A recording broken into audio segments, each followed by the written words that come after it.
5:30. Naa, ma'am. So anyway, please, I request everyone to please turn on the camera first before we start.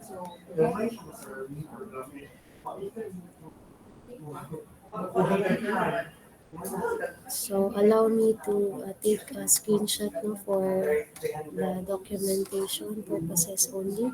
So again, I request everyone to please turn on your cameras.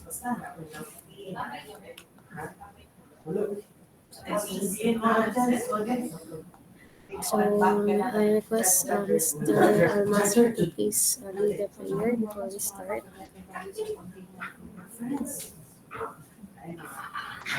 Let us put ourselves present to God.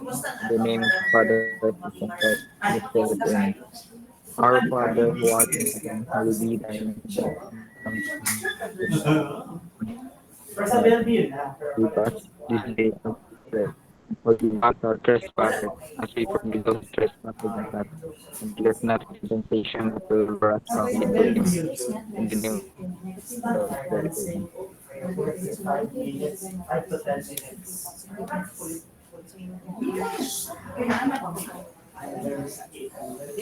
Amen. J-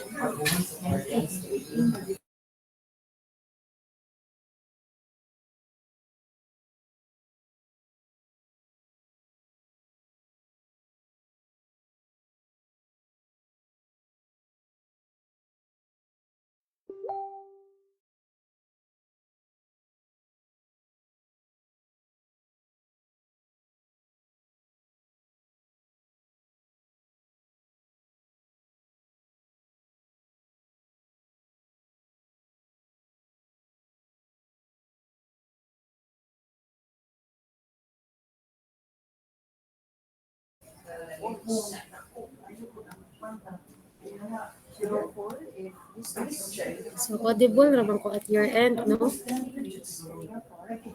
Yes, ma'am.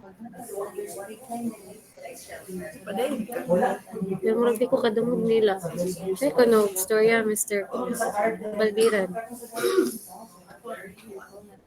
Dili ko kadungog niya.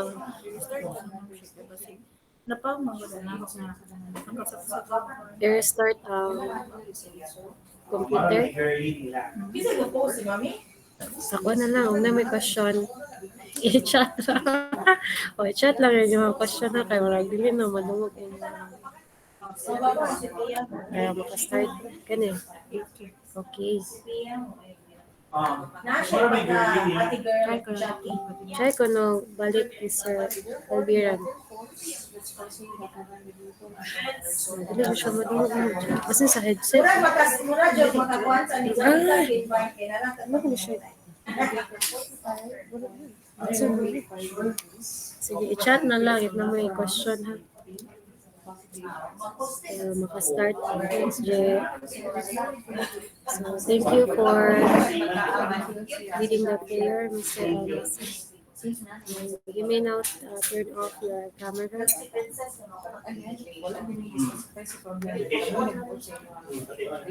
So,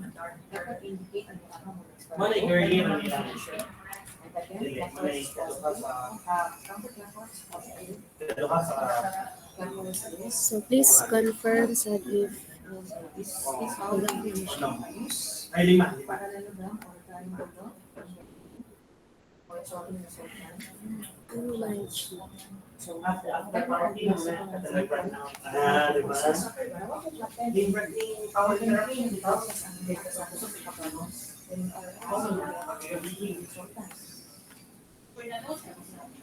So please confirm if mabasa na ba ninyo ang writing class?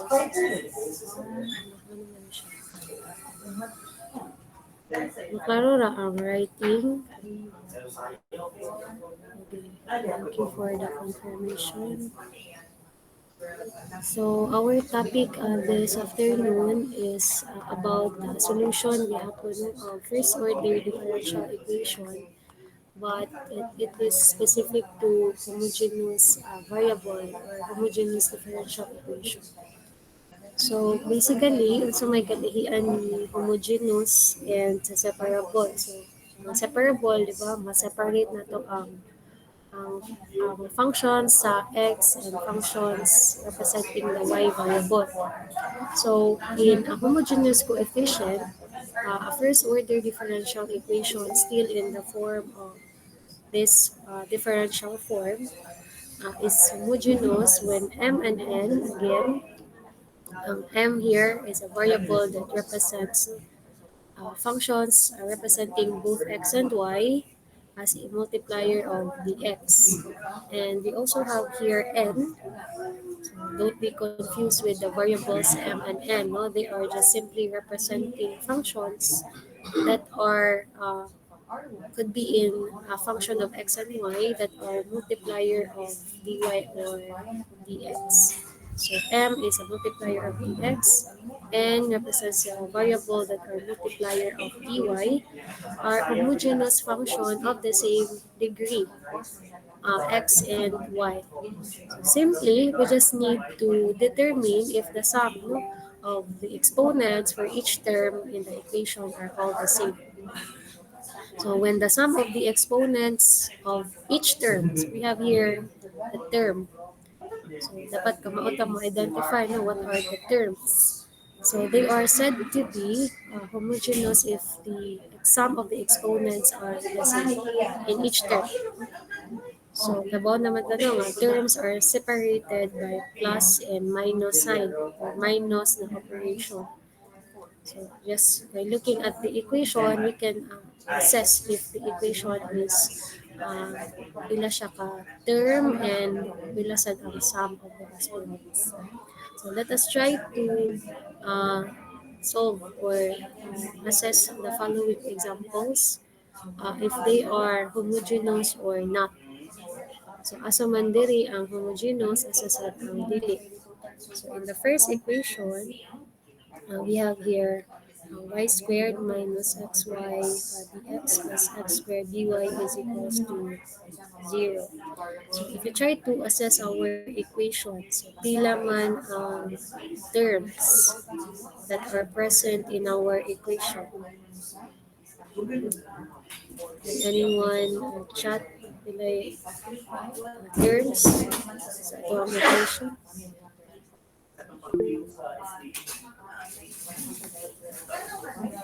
Yes, so Mr. Ramos, yun siya nga, three. Yes, there are three equations, so very good, or three terms rather. So the first term here is this one, and the second term is this one, and this is a third term. So let's try to assess if they have the sum of their exponents are the same. So in the first term, so the sum of the exponents is 2. Then on the second,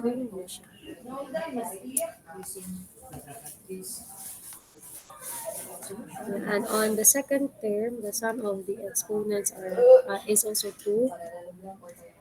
Then on the third, this is also 2. So meaning this first equation is homogeneous.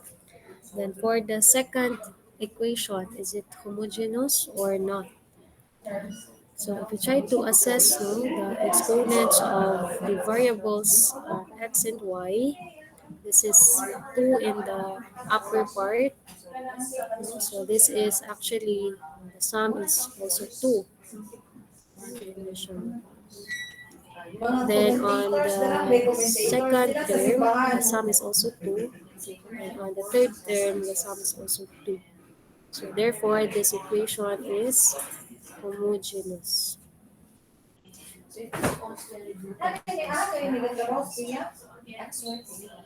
And on the third equation, let's try to assess. In the first term, the sum is 3.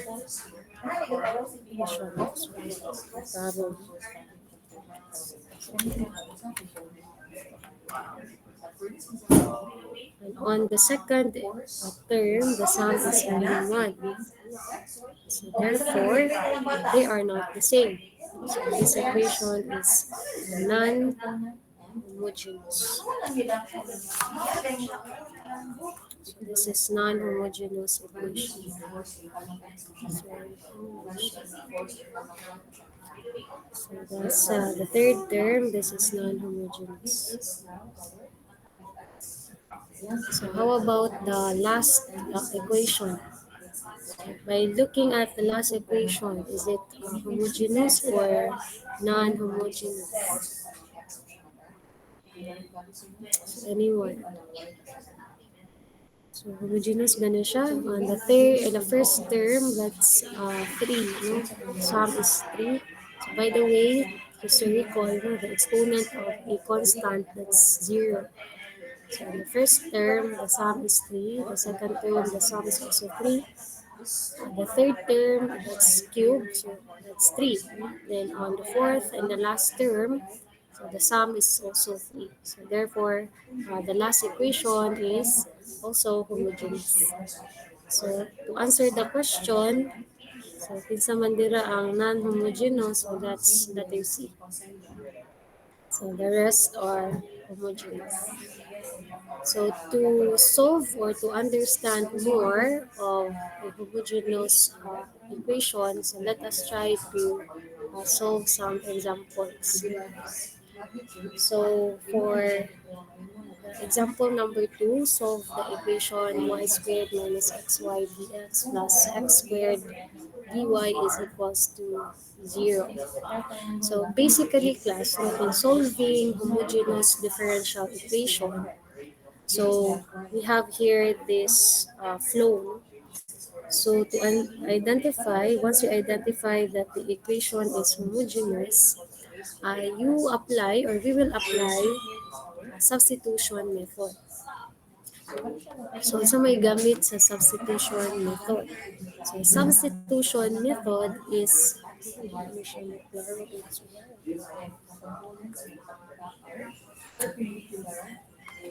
so for a while lang pa siya.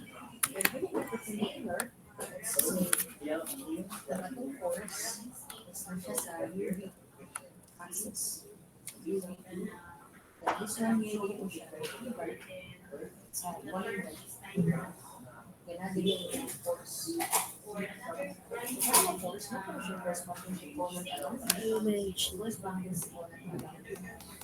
Ano lang yung shortcut. So again class, no, from identifying its homogeneous, so we will perform the substitution method. So the purpose of having substitution method is to make our equation actually separable. Then once ato ang equation is already separable, then we can apply already the methods in solving separable equation which we already discussed in our recent or in our previous na discussion. So technically, ang kalahian lang sa homogeneous and sa variable separable is this method. So we perform first substitution to make the equation separable. So unsa man pud ato ang i-substitute na value. So we have here the value of y. So actually class, in the solution in this particular equation, gigamit niya ang y nga variable because it is more appropriate to use in the equation. But actually, you can also use, no, in terms of x. So kung atong gamiton is x nga value, what will happen to our equation? So this will actually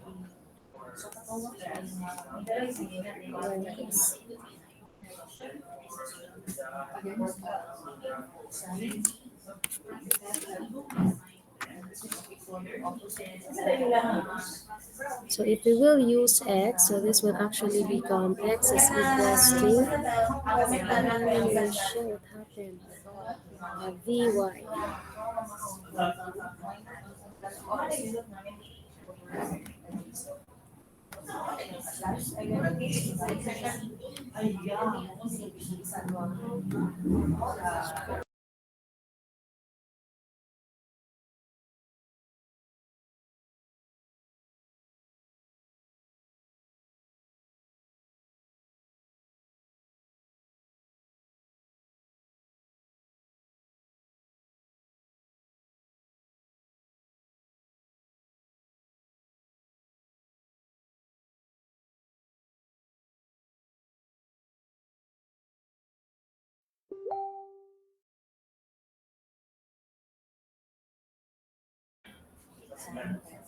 So let's go back to the kung ano, try to erase.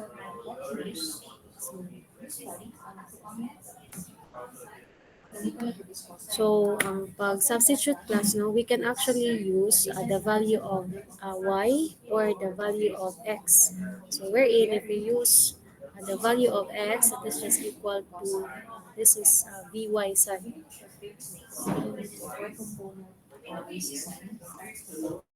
So, this will become vy.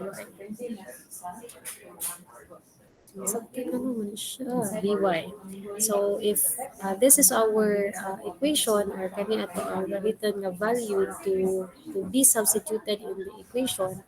So, of course, by using the product rule to get its derivative, so of course, may mo sa siyang dx. So, dx is equals to v dy. Hello.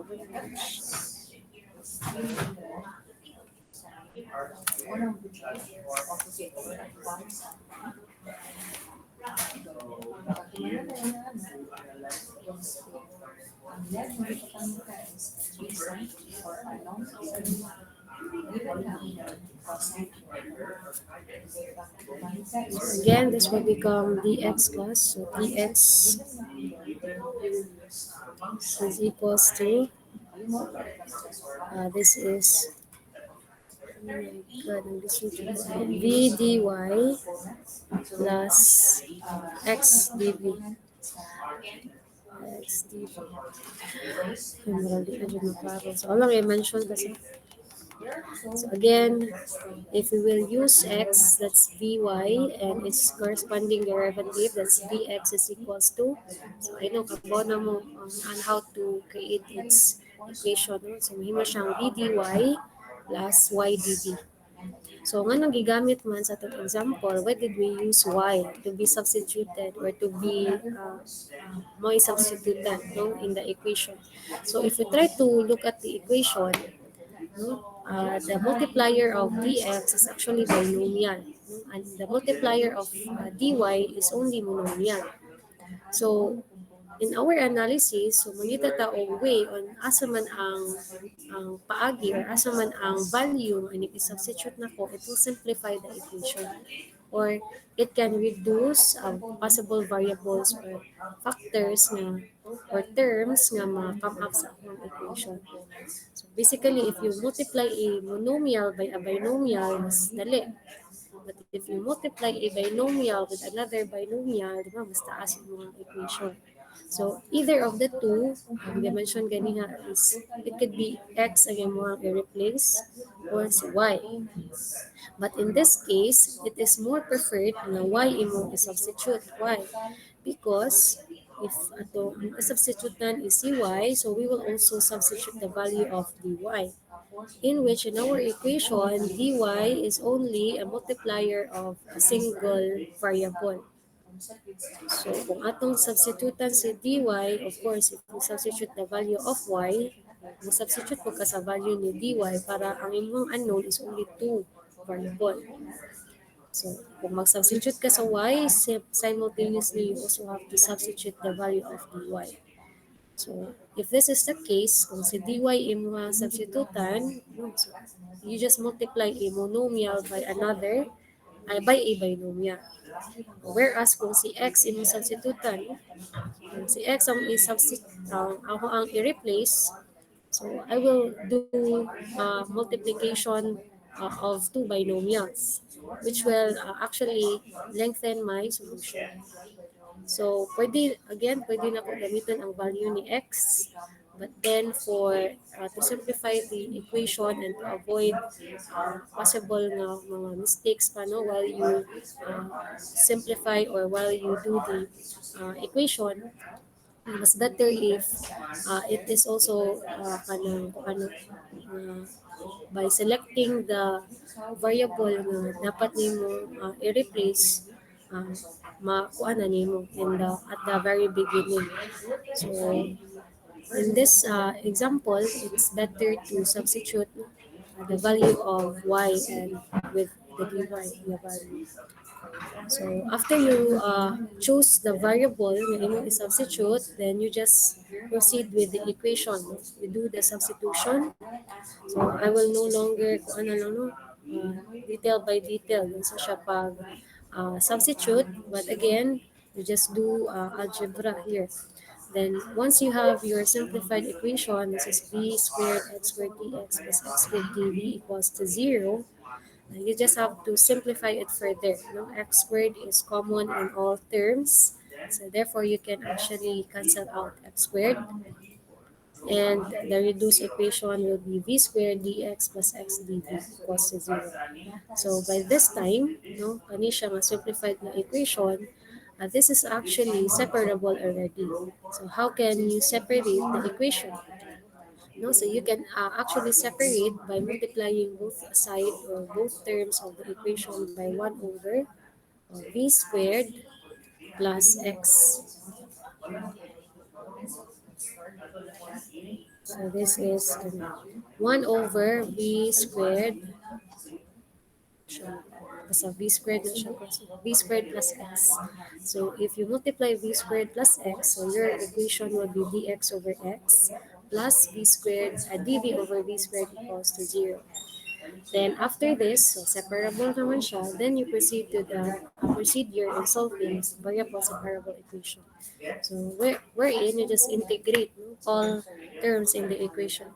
So integral of dxx such as ln of x, then integral of v raised to negative 2, that's just v raised to negative 2 plus 1 over negative 2 plus 1. So again, just like what I have mentioned in our previous discussion, so pwede ra pag walay plus in all terms. You can just indicate 1 plus either in the left or in the right side of the equation. In this case, enough na ning na siya usa ka plus c. There is a right side of the equation. Then simplifying this further, this will become ln of x plus b raised to negative 1 over negative 1. Then simplify this further, this will become negative and this will be reciprocal no, to obtain a positive exponent. So that is our equation here, the simplified version of our equation. That's ln of x minus 1 over b equals to c. And since we perform substitution in the first part of our equation, of course, our equation should be a function of x and y. So, para mabalik na to ang ato ang equation to be still a function of x and y, we will perform back substitution. So, we just simply substitute the value of b, which is in terms of x and y. So, in our value, mag-substitutan, that's y. Y equals Vx. So to obtain the value of v, so that is just simply v equals to y over x. So we just need to substitute the value of v to further simplify our equation. So that will become ln of x minus 1 over y over x equals to c, and ln of x minus x over y equals to c. So since it is more practical no, to express our solution as y as a function of x explicitly expressed. So meaning mas nalindot or mas common nga ang value sa atong solution will be in this form. So y is expressed as an explicit function of x. So the simplifier na siya no? So that's just ln of x minus x over y equals to c. Then transpose this term in the right side of the equation. This will become positive. So transpose also the positive constant. So it could be positive or negative. So anyway, that's just a positive constant. So that is just x over y. So to have its solution in terms of y, so that is just y equals x over ln of x plus c. So this is actually the general solution of the equation. So if you will be given, for example, a specific condition, so that will be the time na ang mga equation will have a particular solution. So just like when the problem will give you this initial condition, So when x is equals to 0, y is equals to 1. So you just simply substitute the value. So if this is 1, or when x is 1, sorry, when x is 1, this is 0, for example. So this is 0, so this is 0, this one 1. So this will become 1 over ln of 1 plus c. So pila may value sa ito ang c if this is the case. So ln of x, ln of 1 is pila gani? So that is just 0. So we will have a value of c equivalent to 0. So if c is 0, so you just have y is equals to ln of x over ln of x. So this equation here will be your particular solution if this is the case. So simply class a particular solution means you just have to substitute the given particular condition or initial condition. So any question or clarifications? So excuse sa ito ang pen mo, dili siya compatible mo sa wala ko na used to sa ako. So hopefully wala rin question. So let's proceed to the last example na lang siguro before proceed to the other method. So we have here 2xy dy plus x squared minus y squared dx equals to 0. So by observation, we can easily assess now that this is a homogeneous equation. But basically, if not type exam, no, it's not explicitly expressed in the problem that you have to solve this using this method. So ato ang buhaton is I will be, or most common practice is you will be given an equation, and a part of the exam is you need to assess whether it's separable, whether it's homogeneous, exact, or whatever is it kind classified to. No? So if you try to assess the equation, it's not separable. No? So manong dili man siya separable because of this term here, or of this operation here. So by this minus sign, so you cannot actually separate the variables x and y.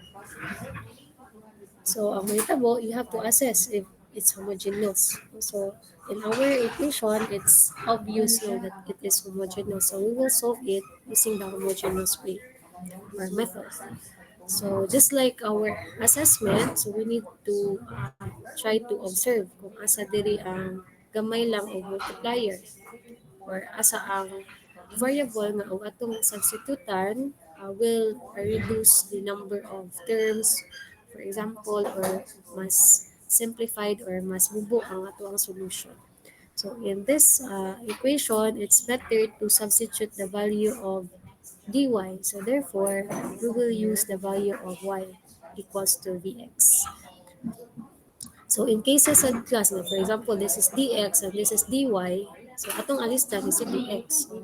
So again, we will use the equation x is equals to, ano ba dyan siya?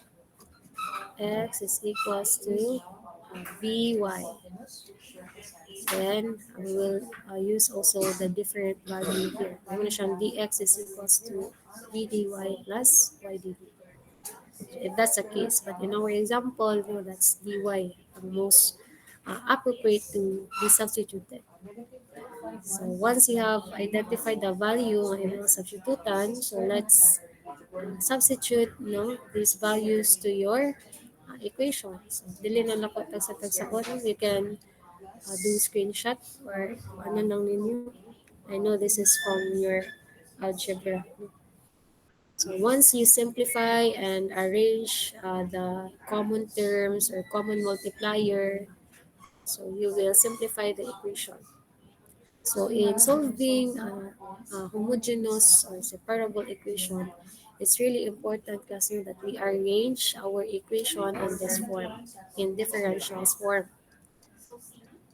para mas dali na to i-assess. Kung nagbungkak na yung equation, it will be difficult for you to perform the operations or the methods. So in this equation, obtain na to, no, common si x squared.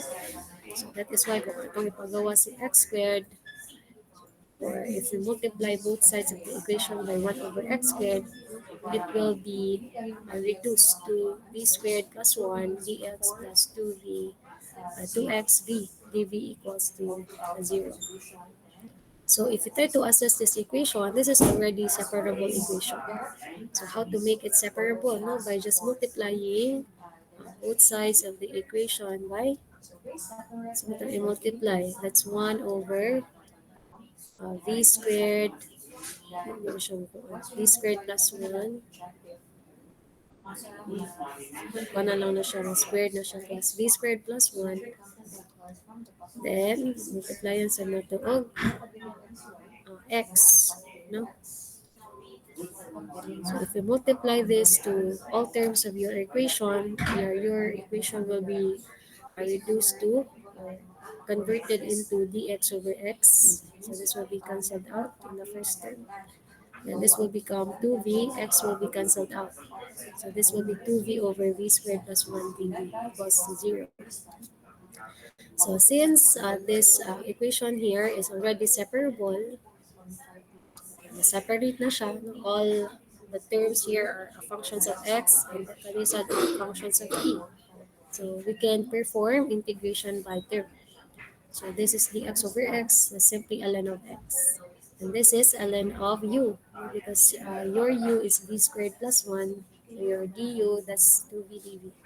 So no need to adjust. So that is just ln of u equals to c. Ito ang ingon ganiya. Pwede ra kang magbutang og C once. It can be in the left side or in the right side of the equation. So since you have already the simplified equation, you just simply substitute no, the value of u here, which is just v squared plus 1. And simplifying this further, you have ln of x plus ln of v squared plus 1 equals to ln of c. Ma'am, ano naman siya ln of c? So ln of c here is just a manipulation. Pwede ka mo-retain lang as is a c. So, ingani lang niya sa author or maybe sa reference because para uniform ang imong equation. But again, ln of c is still a constant. So, no need to worry that is just to manipulate the equation to make it the same. But again, you can just write c here as a constant if you wish for that. So, this is actually a logarithmic property, no? If you add ln of x or any values, no, with an ln something or any value, its property is pwede na to i-multiply ang inside sa ln functions. So, if you try to recall your logarithmic properties, so nanito siya, no? ln of x plus ln of y, our property, that is just ln of x, y. So therefore, we can also express this. ln of x times v squared plus 1 is just ln of c. And another logarithmic function that is that if we raise a certain logarithmic function by e, or e is raised to an ln function, no, this will be actually cancelled out. Cancel out si ln. So once na-cancel out si ln, our equation will be reduced to x times v squared plus 1 equals to c. So, kani siya again, don't be confused with this term. So, gihimo na niya siya to make the uh, equation or the simplifying of equation uniform. But again, you can just write it c. Anyway, e raised to c that is still constant. So, in some practice lang para uniform, they also put ln to a constant. But again, it's only applicable to constant. No, you cannot apply ln if there's a variable. So our equation will be reduced to again x times v squared plus 1 equals to c. So since it's already in the simplest form, dili na ka maka-reduce, so you perform back substitution. So don't forget always to perform back substitution. So kung nag-substitute ka at first, you need to perform back substitution to again regain or para dili nimo ma-alter ang value sa imong equation. Because in the original equation, wala may v. So you need to perform back substitution. So V here is just again equal to x over y. So since naka-squared na, so this will be y squared x squared. So x times y squared over x squared plus 1 is equals to c. Then simplifying inside the parenthesis gets its LCD, that's just x squared. So x squared divided by x squared times y squared, that's y squared. X squared divided by 1, that's x squared times 1, that's x squared. So equals to c. So simplifying further, so this will be cancelled out and this will remain 1c.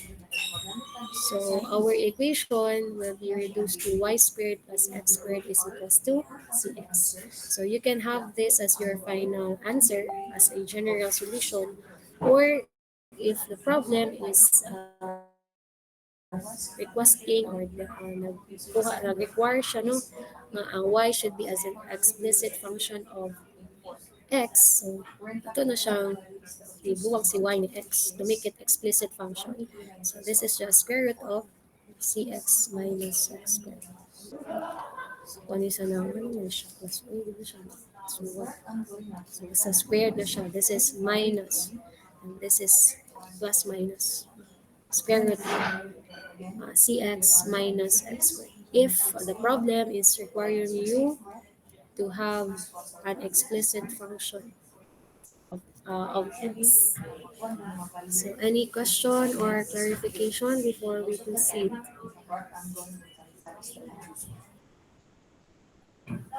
Any question? So again, to recap no, sa homogeneous equation. So by the way, the idea class is you need to assess first kung ang atong equation nga gihatag is it separable. So that's the technique para dili mo maglibot. So may atong ilhanan mo kana itong gamiton. So basically, we first need to assess if the equation is separable. That's your first thinking kung mag-exact. So is it separable? And kung dili siya separable, you resort to the other method. Is it homogeneous? Before you declare that it's exact, non-exact, or Bernoulli, or whatever is the classification. So kung ma-identify niyo siya nga homogeneous, then again, you perform substitution. So kung sa may substitute na value, you assess the equation. So tanaw nimo ang equation is gamay lang ang or na siya homogeneous nga function. So mas better kung katong value sa dy or sa dx included in the function or in the term na homogeneous lang, what mo substitutan para dili mataas kaayo yung mga equation. Then what if ma'am binomial sa ni. So you choose either x or y. Again, either x or y imong substitute, the answer is just the same. Then after you substitute, you perform, it will become separable. So once it is separable, you just have to perform the methods in solving separable equations. So which is easier now. So you just have to perform integration by term. So again, that's the process. So nasabtan na ba ang process?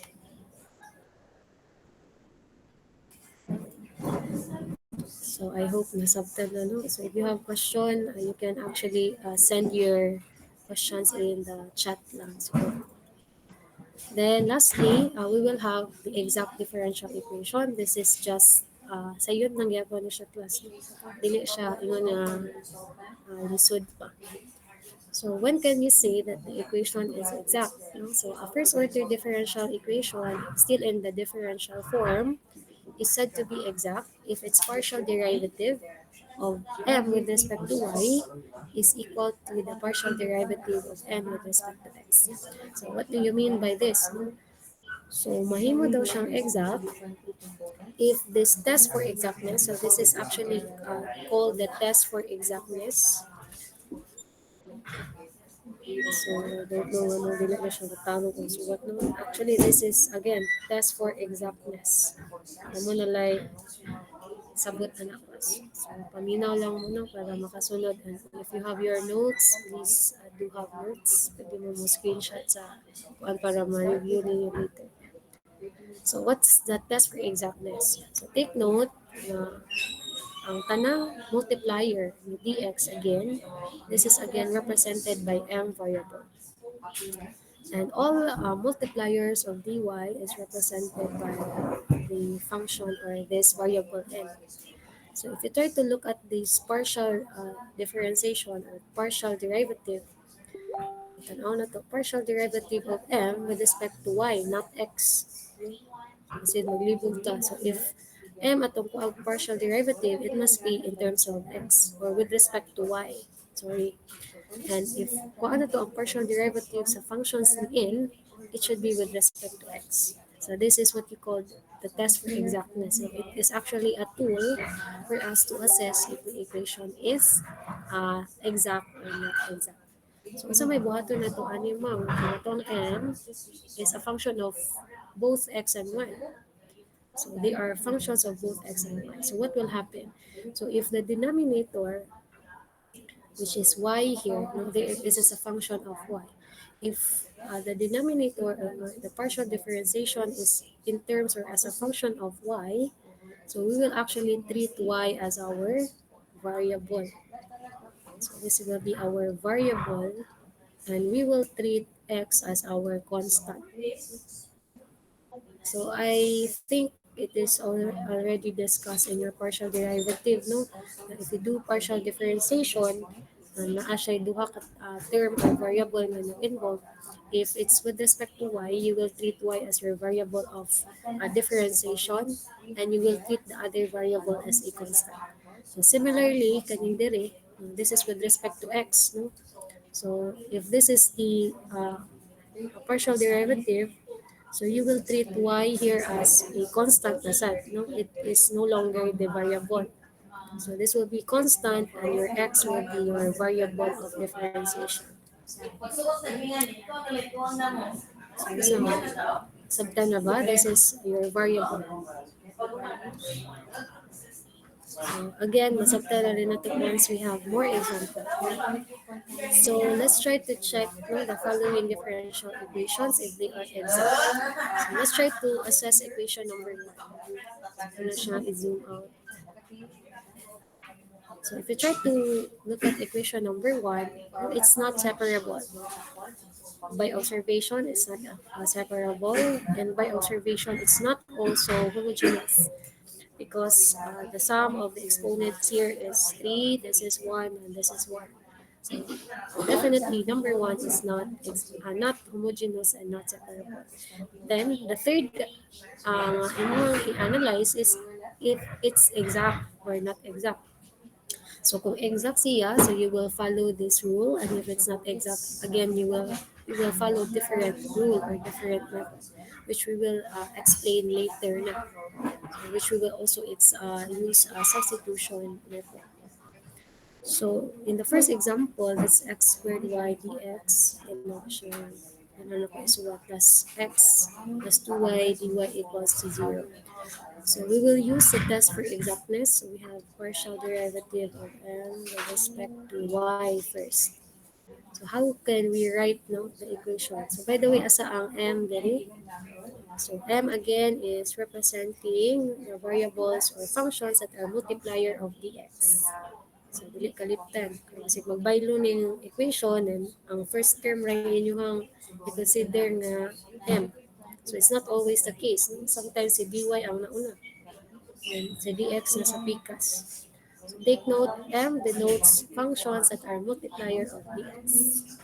So how can we write this? So we will have partial derivative of x squared y with respect to y. So if this is our equation, again, we will treat y as our variable and x is our constant. So pila may value ana if we do partial differentiation. So what's the derivative? So any idea? Pila values of partial derivative? So we have x squared y over partial derivative of y. So we will treat x squared here as a constant. So muna siya, nauna to, muna siya 5 or 1, which is a constant uh, multiplier of y. So what will be our derivative? So anyone who has an idea? Pilay partial derivative?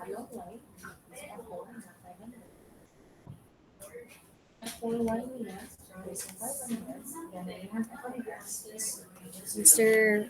Balbiran, pinamay partial derivative of x squared y with respect to y.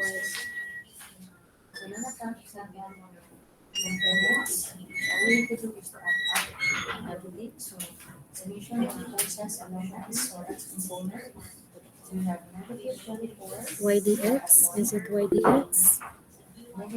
Yes, that's x squared. So that's correct, Mr. Ramos. So x squared will be our derivative, partial derivative. Because again, we will treat this as a constant. So mura ra kaga kuha sa partial derivative of 5y, which is 5.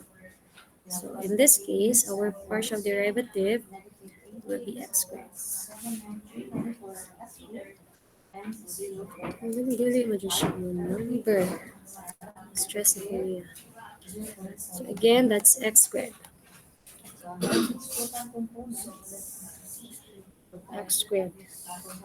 How about partial derivative of n with respect to y, x, sorry. So we will write this as partial derivative of x plus 2y. Stress ko niya ang pen.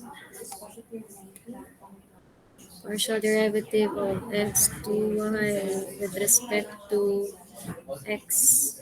So again, in this case, we will treat x as our variable and y is our constant na so. So what will be the partial derivative of x plus 2y with respect to x? So any idea? What's the answer? Yes, so our answer, correct, no, Mr. Ramos, that's 1. So this is our partial derivative. So this is 1. Because again, the constant of x here, that's 1. And 2y, derivative of a constant, that's 0. So that is 1 plus 0, so that is 1. So is our equation exact or not exact? So nasatisfy ba niya ang test for exactness, no? That partial derivative of n with respect to y should be equal to partial derivative of n with respect to x. So nasatisfy ba niya ang condition? So no. So therefore, this equation number 1 is not homogeneous. So let's try to assess, no, the second equation. That's partial derivative of walang idiretso, no? 3x squared partial derivative of 3x squared. Ano naman yun siya? Mas, di na lang ako isuwat. Ano na lang eh. Hold on. This will be partial derivative of 3x squared y with respect to y. So when this is with respect to y, we treat again x squared as, or 3x squared as a constant. So what will be its partial derivative? So that will be partial derivative of m with respect to y, that is just equal to 3x squared, right? So kung isa ang constant sa imong variable, that will be your, this is 3, oh, na-stress ako. 3x squared.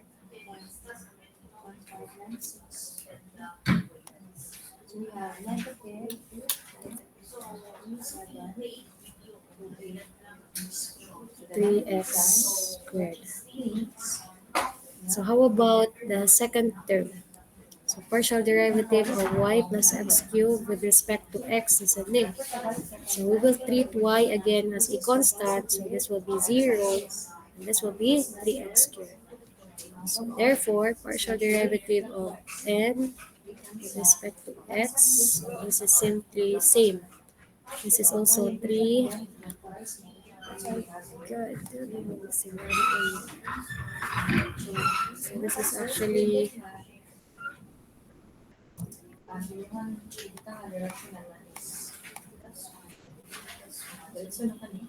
3x squared. So therefore, since they are the same, then our equation is said to be exact. So any question or clarification? Stress na ang pen din class. Any question? Ano na yung usa sa struggle no when we have online classes. So na usahay ang pen kay dili mo. Yun.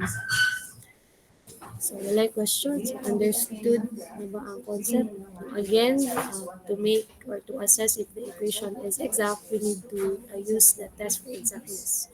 So, if the test for exactness is satisfied, then we can conclude that the equation is exact. So, to have the procedure or the process in solving exact equation, this is the breakdown of solution. So, general solution of an exact differential equation may be obtained as follows. So, if you have concluded that it is actually an exact differential equation, you just simply integrate it by component. You integrate m functions and also integrate n functions. Then, if you integrate m functions uh, as a function of dx, or when you integrate it with respect to x, then you will treat again, di ba, umpisa ni, you will treat again x as your variable of integration. So x will be the variable of integration or your vi. And gusto mo metabo ni y, since duha man na siya. So you will treat y again as your constant. So this is how you deal with two functions na asa usa ka integral function. So you can have you can treat one variable as your variable of integration and the other variable would be your constant. So asa mo natutan-awon kung kinsa ang ato ang himuong variable. So let's look at these differentials here. So if this is dx, so you will treat x here as your variable of integration. And if it is dy, you will treat y variable as your variable of integration. So when you integrate this function m dx, you can possibly obtain a function of x alone, or a function plus a function of both x and y plus c. So this is how you integrate. Then when you integrate n dy, you can obtain a function that could be a function of y alone plus a function of both x and y plus c. So if you try to look at the general solution, you just have to copy what is not common. So for example, you have f of x. You just simply add f of x plus g of y plus, if na siya common function which is common in all exact equations, na dyan na siya common factor. So, dili pwede nga wala siya common factor. So, if there is a common factor, then you just have to copy one. So, dili ni mo i-add din duha. So, may mo ning 2v, 2u. So, if this will become 2u, this will be wrong. So, you just select one common function or common term and equate it to c. So, this will become your general solution. So, dili tanang cases class na kay function of x, dili sa tanang cases na kay function of y. But it is often nagid kay common factor. So, para mas masabtan, let us try to solve or to discuss some example. So, we have here, so ganun na kami bukas ang solution of an exact differential equation. But of course, it depends on the function. So, may ibang functions na tag-asiya o integral. Anyway, let us try to focus on the first example. So we have here solve the equation 3x squared y dx plus y plus x cubed dy equals to 0. So if you try to look at the equation, it's not separable and it's not homogeneous. So let us try to check if it's exact. And I believe it is also already solved earlier. So we have solved these partial derivatives. So that and prove na to nga they are equal, so therefore it's separable or it's an exact equation rather. So since it is exact, we just integrate the m component. So if you try to look at this equation, this is the m and this is the n. So yan na siya ka simple and it's very direct ang iyang operation or iyang process. So when you integrate the x squared y dx, take note of these differentials here. So since this is containing x function, so you will treat x as the variable of integration and you will treat y as a constant again. So kung ato na siyang pagawa sa atong integral function, magawas na to si y because we treat it as a constant. So this will become 3y, then integral of x squared, that's x cubed over 3. So this is our equation, 3y times x cubed over 3 plus c. So simplifying it further, this will be cancelled out, and our equation will be x cubed y plus c. So this is just how you integrate. So this is your equation 1. Then we integrate the n component or integral of n dy. Take note y here is our variable of integration. So since it is a function or it is an integration with respect to y function. So kaning y dire, may mo na siyang variable of integration wherein your x cube here will be a constant. So if this is constant, this will become an x cubed y. And the first term will become y squared over 2. So simplifying it further, this will become y squared over 2 plus x cubed y plus c. So this will be your second equation. So again, to formulate the general solution, we can have function of x plus, we can have g as a function of y, and you can have plus u as a function of both x and y is equals to c. So in our equation, nakakita ba tayo function of x in the first equation? So wala. So leave it as is. Kung wala yung function of x, so wala po kaibot.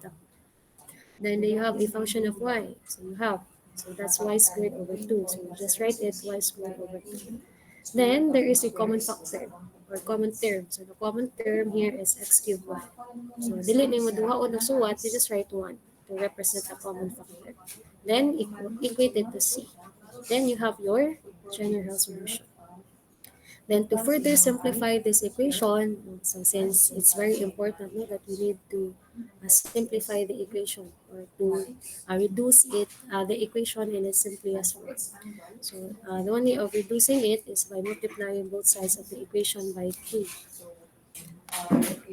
So if you multiply both sides of the equation by 2, so excuse na lang na itong algebra. So this will become y squared plus 2x cubed y equals to c. So 2 times a constant is still a constant. So this is your final answer. So this will make the general solution of your equation. So again, if you will be given a particular condition, so pila may need na particular condition to solve its particular, I know, pila man ang particular condition to obtain a particular solution. So you only need one because there is only one arbitrary constant since there's only a first order linear. So if tagaan mo og functions like when x is 0, y is also 0, so you just simply substitute. So this will be 0 squared plus 2 times 0 times 0 equals c. So you have c equals 0. So simply your particular solution will be, ano mo dyan siya, color and right, plus 2 x cubed y equals 0. So this will be your particular solution if this is a given particular condition. So basically, ingana lang ang pag-solve no, of exact differential equation. Then we also have here another equation. So if you try to assess the equation, it's not separable again because there are lots of operations, plus minus. And it's also not homogeneous no, because they don't have the same degree, sum. Ani is lahi na siya. So if it's not homogeneous, then you try to assess if it's exact or not. So if you try to get its partial derivative, so partial derivative of this with respect to y, again you will treat x here as your constant.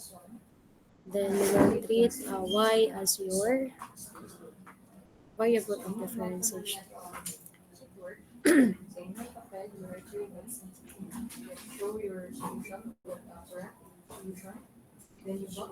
So any question or clarification? So again, in this term, 2x is the coefficient of y, so therefore partial derivative here, that's 2x, and this will be considered constant, so that will be 0. In this term here, you will consider x, no, since x mani, so x at ang variable of differentiation. So this will become 2x and this will be 0. So since they have the same partial derivative, then we can say that this is exact. Then proceed to the process of integrating m function with respect to dx. So at this point, dx na sa naman to ang variable of integration because we integrate it as with respect to x. So when x is our variable of integration, y will be our constant. So this will become 2y x squared over 2. And this term here, this will be equivalent to 3x cubed over 3 plus c. So this is a simplified version. At this point, this will become, so since dy man a, we will treat y as the variable of integration. So x squared here will be treated as constant. So integrate now, that will become x squared y plus 2y squared over 2. Simplifying it further, this will become the equation. No, so I hope makuan lang ninyo. I hope you do screenshot no, of the problems para mas dali ninyo ma-review and ma-resolve. It's better if you resolve. So the concept is just kung ano naman siguro, masabtan mo. Then again, to obtain its general solution, you can have function of x alone plus function of y alone plus function of both x and y, which is common in all terms, equated to c. So, mo na siya ang pagkuha sa general solution. So, in our first term here, we have a function of x alone, no, which is negative x cubed. So, butang, negative x cubed. Then the second equation, we have a function of y alone. Butang na side na to, it's y squared.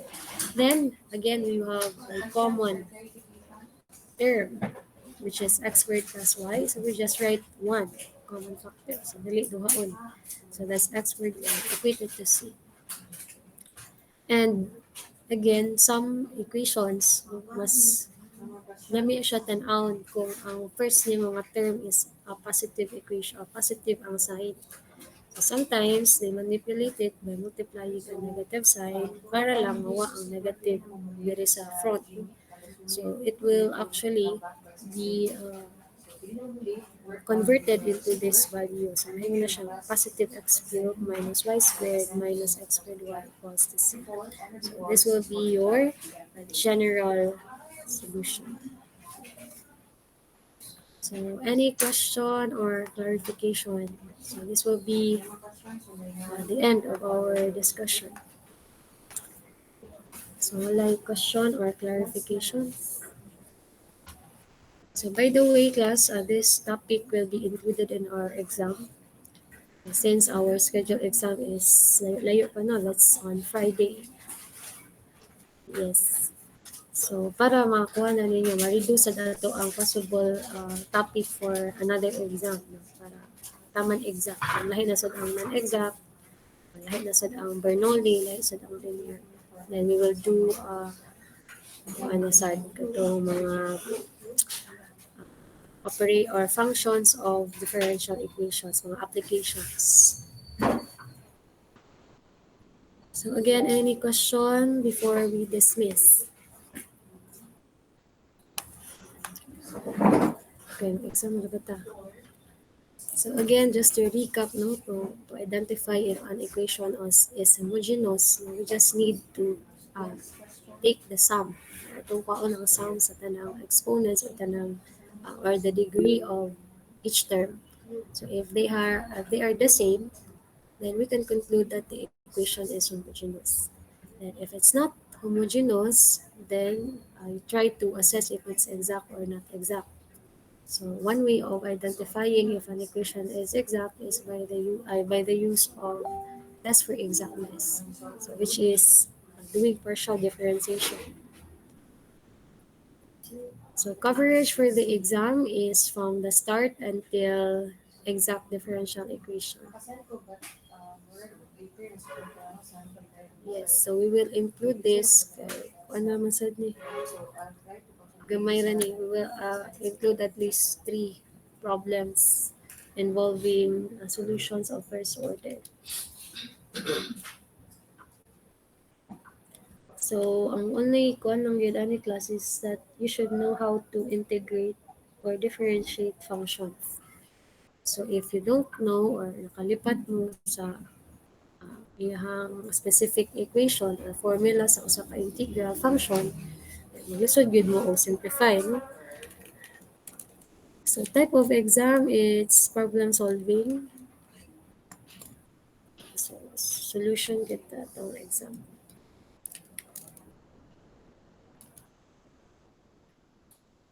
So, at least we can prepare 5 to 10 questions for the exam.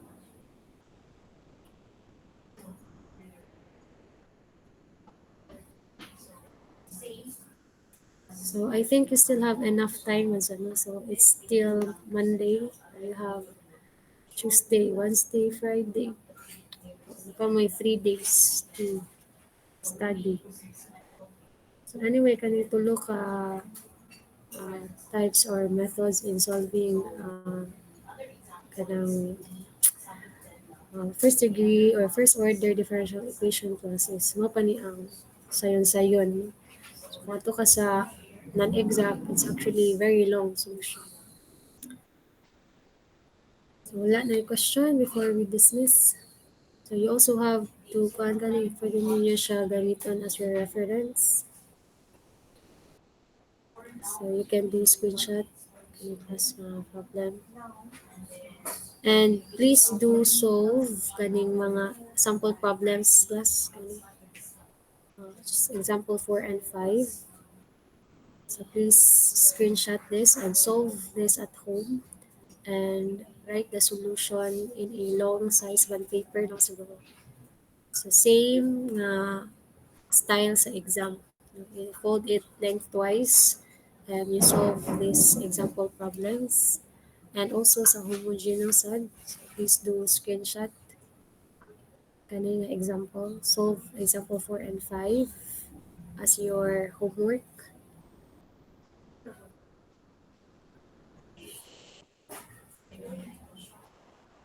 So, excuse lang may mga suwat diri nga dili na masabtan. So, I hope nakasunod ra mo no sa explanation. So, again, if you understand the concept, no, it will never be as hard as you think. Okay? Sometimes, if you know the concept, mas dali nyo manipulate ang equation. Non-exact will not be included since nailahi na method on how to solve non-exact, which we after some introduce next meeting siguro next week. So taman lang ta sa exact differential equation. So you study also mga trigonometric functions class, no? It's also part of the mga integral functions, no? Or differential equations or differential ng mga properties. So wala na other questions. So if none, thank you again for participating in our class discussion and see you on Friday for our exam. So prepare for the exam class. So you still have 3 days to. So thank you again, and you may now leave the classroom.